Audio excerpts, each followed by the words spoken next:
Hello， 大家好，欢迎收看第243期的亚当球鞋，我是你们的亚当。今天的视频呢，跟以往的不太一样。本期视频不是单双篮球鞋的视频，而是我这一段时间里面穿过的几个鞋款，我把它们放到一期里面一起来说一下。如果你们觉得这样的方式会比原来的更好一些，那我们以后就多采用这样的方式来整。我的工作量相对来说也会比较低一些，可以一周一根。这样做的话，我也能比较轻松一些。我也不知道大家会不会喜欢这一种形式，所以先安排2期来尝尝咸淡，看看大家对于这种方式是否能够接受。那我们接下来废话不多说，直接发车。本期视频由您的点赞赞助播出。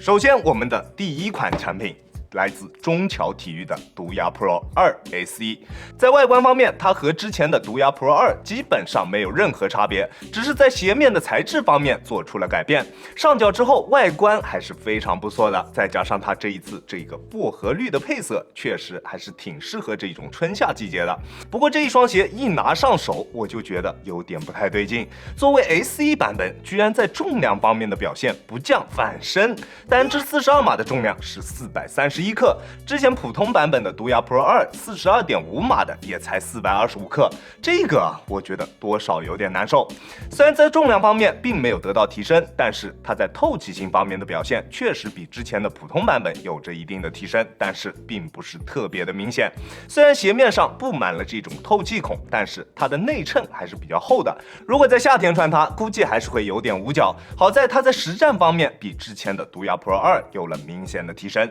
之前的毒鸦 Pro 2在穿着实战的过程中，会明显感觉到它的中底立线存在着一个比较明显的内扣现象，但是这一双鞋完全没有出现这一种情况。穿在脚上，它的中底立线非常正，非常棒，但是在足弓支撑方面依旧还是有所欠缺。穿着时间长了之后，足弓处的疲惫感依旧会比较明显。这双鞋除了在足弓支撑方面以及重量方面并不是特别出色之外，在其他各方面的表现都是比较不错的，抓地力依旧非常棒，在干净的场地上面，脚底下的每一步都能够踩得很实，就是在细微方面的控制做得比较一般，在有灰尘的场地上面打球，还是需要经常用手来擦拭鞋底，才能保证脚底下有够用的抓地力。在耐磨方面的表现也还算不错，大底的橡胶硬度在硬度计的测试下，硬度在65左右，用来打室外的塑胶场地是没有什么问题的。而且中桥的篮球鞋一般后期的折扣力度都比较给力，如果后续能够到达200以内或者200左右的一个价格，用来打水泥地也的确是一个比较不错的选择。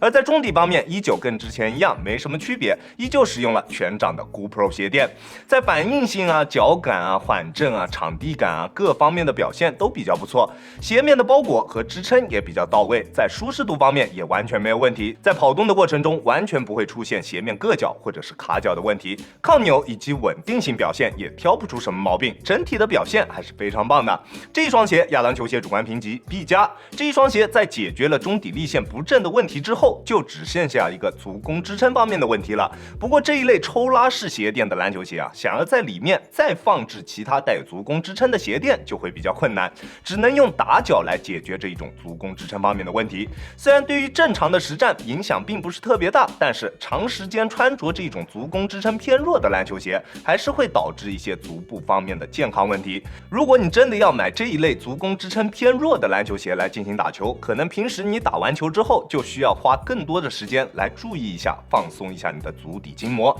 让你的足底筋膜能够得到彻底的放松，这样就能够有效的避免一些足底筋膜炎之类的问题，好吧？这一双鞋的稳定性出色，整体刚性表现也十分不错，在缓震方面对于大体重的球员也完全够用。这一双鞋还是更加适合偏内线打法的球员去进行选择，虽然它的定位更加偏向于团队鞋款，但是我觉得它还是更加偏向于内线球员多一些。在尺码的选择方面呢，我平时耐克穿42.5，李宁穿42，这双鞋我选择42码还是比较合适的，你可以适当参考一下。球鞋的鞋楦属于正常宽度的鞋楦，对于脚型的适配还是非常广的，只要不是特别宽的脚，选择这一双鞋都没有问题。不过高脚背的朋友尽量还是先去试穿一下，再决定是否要购买。球鞋的鞋面压得比较低，可能高脚背的朋友穿它会有一定的负担。第二款 Player One， 确切的来说应该是它最新推出的这一副超级力量鞋垫。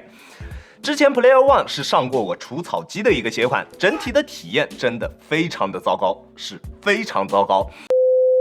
但是这一副超级力量系统的鞋垫确实让这一双鞋在实战方面有了比较大的提升。首先第一点就是在整体包裹方面的提升，这一副鞋垫比之前的普通力量鞋垫在四周的侧墙明显要更高更厚，能够更好的包裹住双脚。在鞋内换上这一副鞋垫之后，穿在脚上能明显感觉到它在前掌的包裹以及锁定会有明显提升。但是同样由于它的侧墙做的比较高比较厚，穿在脚上之后，在实战的过程中，这一副鞋垫的存在感会比之前的普通力量版本要明显很多。你的脚总能在打球的时候触碰到鞋垫的边缘，舒适度并不是特别好，但是起码它比较好的解决了这一双鞋前掌鞋楦过宽的这一个问题，也让它在前掌的锁定有了比较明显的一个提升。第二点是它的整体缓震表现，前后掌的超临界材料比之前鞋垫所搭载的那个超临界明显在密度以及厚度上都有着比较大的一个提升，整体的缓震极限会明显要高不少。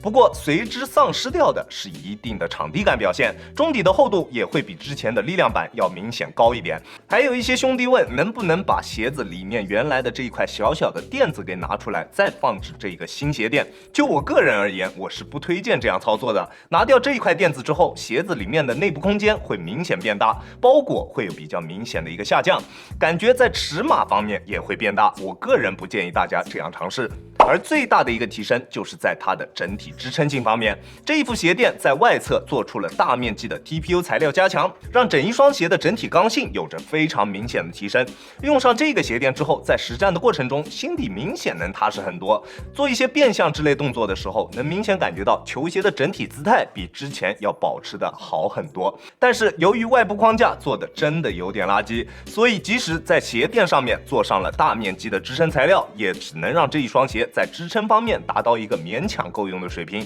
想要出色的整体支撑，它依旧是不具备的。而且它的这一条外侧的加固材料在造型方面存在着一点点小小的问题，就是在它的后方有着一个小小的开槽，在进行弯折的过程中，大家可以明显看到这副鞋垫在这个位置会有一个明显的自然弯折点。穿这一双鞋在发力蹬地的时候，你能明显感觉到这一双鞋在它的外侧足弓处会有一点点顶足弓的问题，穿久了之后会导致外侧足弓处的酸痛，虽然并不是特别的明显，但是这一点大家还是有必要了解一下的。虽然这一个鞋款在用了这一副鞋垫之后，能在实战方面有明显的提升，但是我依旧不推荐大家购买这个鞋款。但是从这一个鞋垫上面就可以看出来 ，SPO 这一个品牌还是在不断进行努力的，不断在进行提升的，尽量能够做出一双能让大众正常实战好好打球的一个产品。不过这一双 Player One 由于根基打的确实不太好，想要挽救多少还是有点困难。希望他们后续推出的新产品能够让人眼前一亮。而从这个新推出的鞋垫不难看出，这个品牌多少还是在做一些实事的，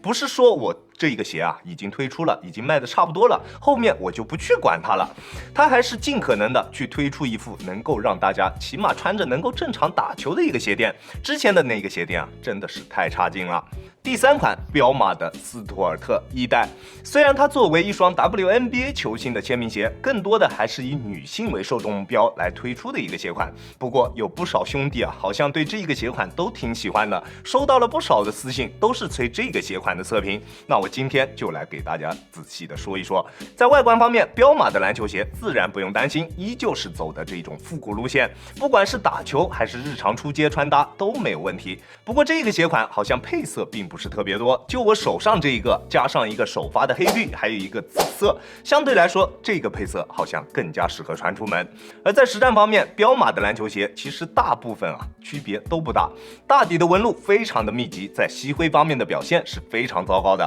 如果场地上面有比较多的灰尘，基本上每一个回合都要擦好几次鞋底，它才能够拥有够用的抓地力。注意是每个回合擦几次。